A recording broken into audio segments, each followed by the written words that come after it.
விஜய் பத்தி காவேரி புரிஞ்சுக்கிடணும் அப்படின்னு சொல்லி யாரெல்லாம் நினைக்கிறீங்களோ அவங்களாம் வீடியோ கலெக்ட் பண்ணிக்கோங்க. ஆமாங்க, காவேரி வந்து விஜயோட அன்பை இன்னும் முழுசா புரிஞ்சுக்கிடல அப்படின்னு சொல்லலாம். அதனாலதான் உங்களுக்கு இன்னும் சந்தேகமா இருக்குது. ஒருவேளை ராகினி சொன்ன மாதிரி யமுனா வந்ததுக்கு அப்புறம் நம்மளை விட்டுட்டு போயிருவாரோ அப்படின்ற ஒரு எண்ணம் அவங்க மனசுல ஓடிக்கிட்டு இருக்குது. ஆனா இருந்தாலும் எல்லாருக்கும் முன்னாடி நடிச்சே ஆகணும், விஜய் தன்னை கண்டுக்கிடல அப்படின்ற விஷயத்த யாருக்கிட்டையும் சொல்லக்கூடாது அப்படின்னு சொல்லிட்டு விஜய் என்கிட்ட இப்பதான் பேசினாரு அப்படின்ற மாதிரி கொஞ்சம் படங்கள் அவங்க என்ன பண்றாங்க அப்படின்னா பொய்யா கற்பனைகள் பண்ணி எல்லாருக்கிட்டையும் சொல்றாங்க. ஆனா உண்மை என்ன அப்படின்னா இவங்க என்ன நினைக்கிறாங்களோ அதான் விஜயும் செஞ்சுக்கிட்டு இருக்காரு.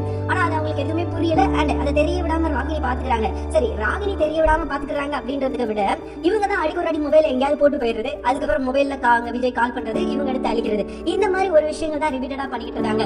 ஏன் விஜய் தான் கால் பண்ணணுமா? ஒரு வார்த்தை இவங்க கால் பண்ணா விஜய் சந்தோஷப்படுவார் இல்லையா? இவங்க ஏன் ஒரு வார்த்தை கூட திரும்ப கால் பண்ண மாட்டேங்கிறாங்க அப்படின்றதா நம்மளோட கேள்வியா இருக்குது. சரி, விஜய் மேல என்ன கோவம் இருந்தாலும் ஒரு தடவை கால் பண்ணி என்ன நடந்தது அப்படின்னு கேட்டா விஜய் சொல்லிட போறாரு. ஆனா விஜய் தனக்கு கூப்பிடல அப்படின்னு சொல்லி இவங்க நினைச்சுக்கிட்டே கடைசி வரைக்கும் என்ன பண்ண போறாங்க அப்படின்னா ராகினி பண்ற விஷயங்களை இவங்க கண்டுக்க போறதே கிடையாது. ராகினியும் என்ன பண்றாங்க அப்படின்னா என்னால எப்படி வந்து உங்க ரெண்டு பேருக்குள்ள இடையில சண்டையை மூட்ட முடியுமோ அவ்வளவு தூரத்துக்கு சண்டையை மூட்டுவேன், இதுதான் என்னோட வேலை அப்படின்ற மாதிரி சொல்லிட்டு இருக்காங்க.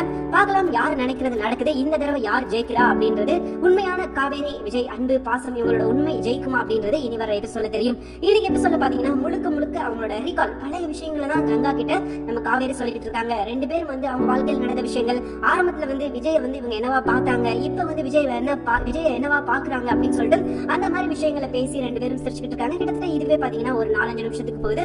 அதுக்கப்புறம் பாத்தீங்கன்னா ராகினி வந்து அவங்க கிச்சன்ல இருக்கும்போது அப்பயும் பாத்தீங்கன்னா நம்ம காவேரியோட மொபைல் வந்து டேபிள்ல தான் இருக்குது. சோ இவங்க அடிக்க ஒரு வாட்டி மொபைல் அங்கங்க போட்டு போறது யாருக்கு நல்ல விஷயம் இல்லையோ நம்ம ராகினிக்கு நல்ல விஷயம். ஏன்னா அவங்க என்னென்னலாம் செய்யணும்னு நினைக்கிறாங்களோ அந்த விஷயங்கள்லாம் அழகா செஞ்சுக்கிட்டு இருக்காங்க. இப்போ வழக்கம் போலதான் ஏற்கனவே நீங்க பார்த்த சீன் தான். மொபைல் டேபிள்ல இருந்தா நம்ம விஜய் போன் பண்ணுவாரு, கண்டிப்பா காவேரி கையில இருந்தா விஜய் போன் பண்ண மாட்டாரு. அதே விஷயம் தான் இங்க மறுபடியும் நடக்குது.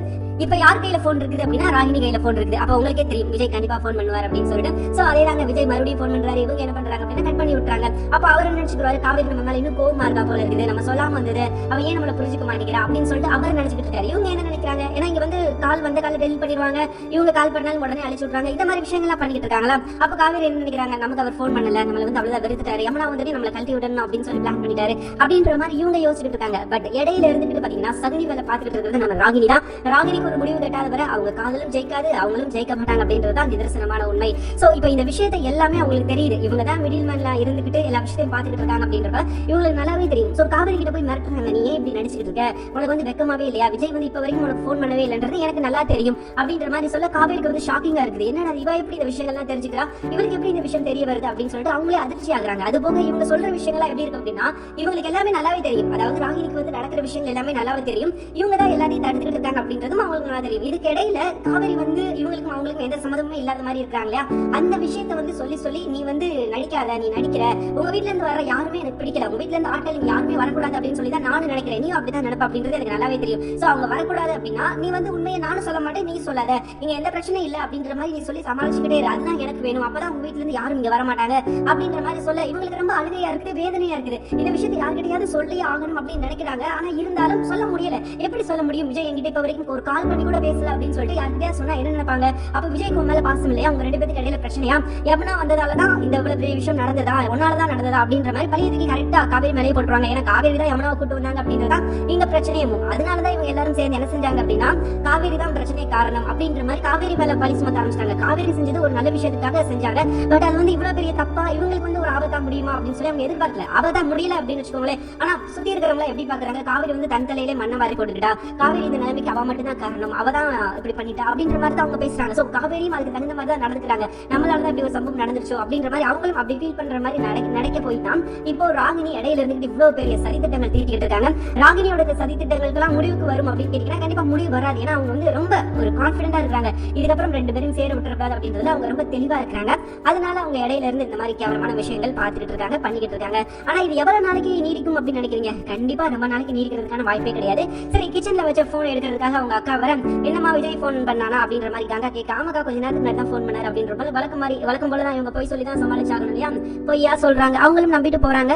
சோ அது வந்து ராகினிக்கு நல்லாவே தெரியும் இதெல்லாம் நடிக்கிறா அப்படின்னு சொல்லிட்டு. சோ அதை சொல்லி மிரட்ட சோ என்ன என்ன பண்ண முடியும், எதுவுமே பண்ண முடியாது அப்படின்ற ஒரு சுச்சுவேஷன்ல தான் அவங்களும் இருக்கிறாங்க. சரி, அப்படியே கட் பண்ணீங்கன்னா அடுத்து என்ன நடக்குதுன்னா, நம்ம கங்கா குமரன் இவங்க 2 பேரும் சந்திச்சு பேசிக்கிறாங்க. அப்ப குமரன் கேக்குறாங்க, நீங்க நைட் எல்லாம் எங்க போனீங்க, நான் உங்களை தேடிக்கிட்டு இருந்தேனே அப்படின்னு கேட்கும்போது தான் அவங்க நடந்த விஷயம் எல்லாத்தையும் சொல்றாரு. நான் விஜய் பாக்குறதுக்காக போனேன், விஜய் கிட்ட நான் பேசினேன் அப்படின்ற மாதிரி சொல்ல, எங்க விஜய் பாக்குறதுக்காக போனீங்களா, யார் யார் போனீங்க அப்படின்ற மாதிரி கேட்கும்போது நானும் நிவீனும் தான் போனோம் அப்படின்னு சொல்லிட்டு அந்த கதையை சொல்றாரு. நம்ம தப்பு பண்ணிட்டோம், நம்ம விஜய் சந்தேகப்பட்டிருக்க கூடாது, ஏன்னா விஜய் வந்து காவேரி மேல இன்னும் அன்பா தான் இருக்காரு, ஜஸ்ட் அவங்களுக்கு தெரிஞ்சவங்க அண்ட் அதை விட அவங்க விரும்பினவங்க அப்படின்றதுக்காக தான் அப்படி விழுந்து விழுந்து உதவி செய்யறாரே தவிர அதை தாண்டி அவங்க 2 பேருக்குள்ள பெருசா இது ஒரு ரிலேஷன்ஷிப்பும் இருக்கிற மாதிரி தெரியல.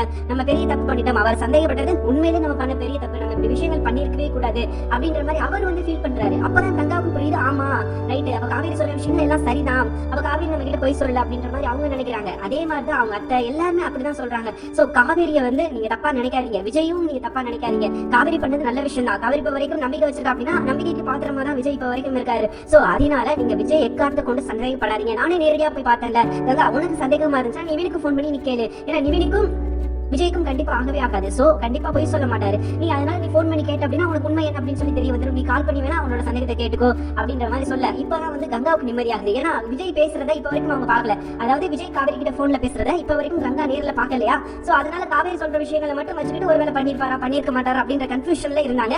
ஆனா இங்க இவர் சொன்ன விஷயங்களை, அதாவது நம்ம குமாரன் சொன்ன விஷயங்களை கேட்டு அதுக்கப்புறம் ஒரு விஷயம் தெளிவாயிடுச்சு. ரைட், 2 பேருக்கு இடையில எந்த உரசலும் கிடையாது, 2 பேரும் நிம்மதியா நல்லா ஜாலியா தான் இருக்காங்க, சந்தோஷமா தான் இருக்காங்க அப்படின்றத அவங்க புரிஞ்சுக்கிறாங்க. சோ புரிஞ்சுக்கிட்டா அது எந்த பிரச்சனையும் கிடையாது, உண்மையிலே இப்ப வரைக்கும் எந்த பிரச்சனையும் கிடையாது. ஆனா இதுக்கப்புறம் தான் பிரச்சனை யாருக்கு, ராகினிக்கு. ராகினி தான் இந்த விஷயங்கள்லாம் பண்ணிக்கிட்டு இருக்காங்க, இடையில மிடில் இருந்துட்டு என்ன தேவையில்லாத வேலைலாம் பாத்துக்கிட்டு இருக்காங்க அப்படின்ற விஷயம் உண்மை வெளியே வரணும். ஏன்னா இப்ப வந்து விஜய் வந்து கண்டிப்பா சொல்லுவார், நான் உனக்கு போன் ட்ரை பண்ணேன், உனக்கு ரிங் போச்சு, ஆனா எப்படி உன்னோட கால் லிஸ்ட் வந்து டெலிட் ஆகும் அப்படின்னா ராகினி இருப்பாங்க அந்த இடத்துல. ராகினி வந்து காவேரி கொடுமைப்படுத்தி பாக்குறதுல அவ்வளவு சந்தோஷப்படுவாங்க இல்லையா. சோ இவங்க தான் இந்த வேலையை பாத்துருக்காங்க அப்படின்றத அழகா கண்டுபிடிச்சிருவாங்க. ஏன் இன்னும் அந்த வீட்டுக்குள்ள வச்சிருக்காங்க அப்படின்னு சொல்லி தெரியல. அடிச்சு வரதுனா ரொம்பவே நல்லா இருக்கும், அதுக்கப்புறமா தான் அவங்க ஆட்டம் முடிவுக்கு வரும் அப்படின்னு சொல்லலாம். ஆனா அடிச்சு வரதுக்கு இன்னும் கொஞ்சம் சீரியல் போரிங்கா தான் போகும்.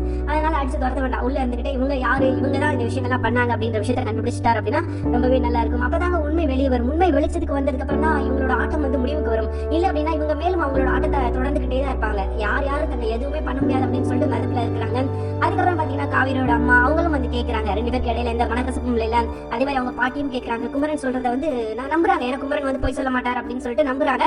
சோ குமரனும் உண்மைதான் சொல்றாரு, அவரும் போய் சொல்ல, விஜய் எப்படிப்பட்டவர், அவரோட குணம் என்ன, அண்ட் நம்ம காவேரி எப்படிப்பட்டவங்க, அவங்களோட குணம் என்ன அப்படின்னு சொல்லிட்டு எல்லா விஷயத்தையும் எல்லார்கிட்டையும் சொல்றாரு. சோ அவங்க எல்லாருமே சந்தோஷமா தான் இருக்கிறாங்க. ஆனா ஒரே ஒரு விஷயம் தான், காவேரிக்கு மட்டும் இன்னும் அந்த சந்தோஷம் முழுசா கிடைக்கல. ஏன்னா விஜய் மனசுல தான் தான் இருக்கே அப்படின்ற உண்மை அவங்களுக்கு இப்ப வரைக்கும் தெரியல.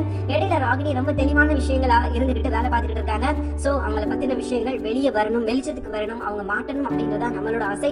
அவங்க மாட்டினாதான் இதுக்கப்புறம் சீரியல் நல்லா போகும். ஏன்னா இதுக்கப்புறம் அவங்க இந்த வீட்டுல இருக்கிறதுக்கு தகுதியே கிடையாது அப்படின்னு சொல்லலாம். அவங்க வீட்டுக்குள்ள இருந்தாங்க அப்படின்னா நிச்சயமா இவங்களால நிம்மதியாவே இருக்க முடியாது. ஒவ்வொரு நிமிஷமும் இவங்க என்ன பண்ண போறாங்க, அடுத்து என்ன பிரச்சனை கொண்டு வருவாங்க அப்படின்னு சொல்லி பயந்தே அவங்களோட வாழ்க்கை போயிடும். சோ அதனால சீக்கிரமே விஜய் ஒரு நல்ல முடிவா எடுக்கணும் அப்படின்றதா நம்மளோட ஆசை. கண்டிப்பா விஜய் நல்ல முடிவா எடுப்பார் அப்படின்றதுல எந்த ஒரு மாற்று கருத்தும் கிடையாது. அதுக்கப்புறம் கங்கா அண்ட் குமரன் இவங்களுக்குள்ள ஒரு சின்ன ரொமான்ஸ், ஒரு பேச்சிலே ரொமான்ஸ் பண்ணிக்கிறாங்க அப்படின்னு சொல்லலாம். சோ 2 பேரும் ரொம்ப ஜாலியா பேசிக்கிட்டு இருக்காங்க. அவ்வளவுதான் இன்னைக்கு எபிசோட்ல நடந்த விஷயங்கள். அண்ட் இதுக்கப்புறம் என்ன நடக்க போகுது அப்படின்னு கேட்டீங்கன்னா, கண்டிப்பா யமுனாவுக்கு ஒரு நல்லபடியா குணமாயிருச்சுன்னா அவங்க வந்து இடையில பிரச்சனையா வந்துருவாங்களோ, நீ என்னதான் கல்யாணம் பண்ணிக்கிறனும், நான் உன்ன நம்பிதான் இருந்தேன், உன்னாலதான் எனக்கு இப்படி பிரச்சனை வந்துச்சு அப்படின்ற மாதிரி சொல்லிடுவாங்களோ அப்படின்ற ஒரு எண்ணம் இருக்குது. சோ ஏதோ ஒரு பிரச்சனை நடக்க போகுது அப்படின்றது மட்டும் தெரியுது யமுனா வச்சு. அதை எந்த மாதிரி கொண்டு போறாங்க அப்படின்றதுதான் இருக்குது. ஒருவேளை யமுனா நடந்த விஷயங்கள் எல்லாத்தையும் புரிஞ்சுக்கிட்டு, நீங்க வந்து பண்ண உதவி வரைக்கும் எனக்கு நன்றி, உங்களுக்கு வந்து ஆல்ரெடி கல்யாணம் ஆயிடுச்சுப்பா, என் ஆளை விட்டு தயவு செஞ்சு நீங்க 2 பேரும் சந்தோஷமா இருந்தீங்கன்னா அதுவே எனக்கு போதும் அப்படின்னு சொல்லிட்டு போயிருவாங்க. இதுதான் நடக்க போகுது. மேபி இதுக்கு இடையில ராகினி புகுந்து அப்படிலாம் நீ போக கூடாது, நான் உனக்கு பணம் தரேன், நான் சொல்ற மாதிரி நீ செய்யி அப்படின்ற மாதிரி ஏதாவது பிளான் பண்ணி போட்டு கொடுத்தாங்க அப்படின்னா மேபி வாய்ப்பு இருக்குது. அவங்க மறுபடியும் இங்க இருந்து அடுத்து ஏதாவது பிரச்சனை நடக்கிறதுக்கான சான்சஸ் இருக்குது. சோ இதெல்லாம் நடக்கக்கூடாது அப்படின்றத நம்மளோட ஆசை. கண்டிப்பா நடக்காது அப்படின்னு நம்பலாம். சோ எது எப்படிங்க இப்ப வரைக்கும் எபிசோட்ல எந்த ஒரு மாற்றமும் கிடையாது, நல்லாவே போய்கிட்டு இருக்குது. அண்ட் இதுக்கப்புறமும் நல்லா போகும் அப்படின்ற நம்பிக்கை இருக்குது. தேங்க்யூ ஃபார் வாட்சிங். இந்த வீடியோ உங்களுக்கு நிச்சயமா பிடிச்சிருக்கும் அப்படின்னு சொல்லி நம்புறேன். இந்த வீடியோ உங்களுக்கு பிடிச்சிருந்தா மறக்காம லைக் பண்ணிக்கோங்க. நம்ம சேனலை நீங்க இன்னும் சப்ஸ்கிரைப் பண்ணலையா, மறக்காம சப்ஸ்கிரைப் பண்ணுங்க. கூடவே பக்கத்துல இருக்கிற பெல் ஐகானை மறக்காம கிளிக் பண்ணிக்கோங்க. தேங்க்யூ ஃபார் வாட்சிங்.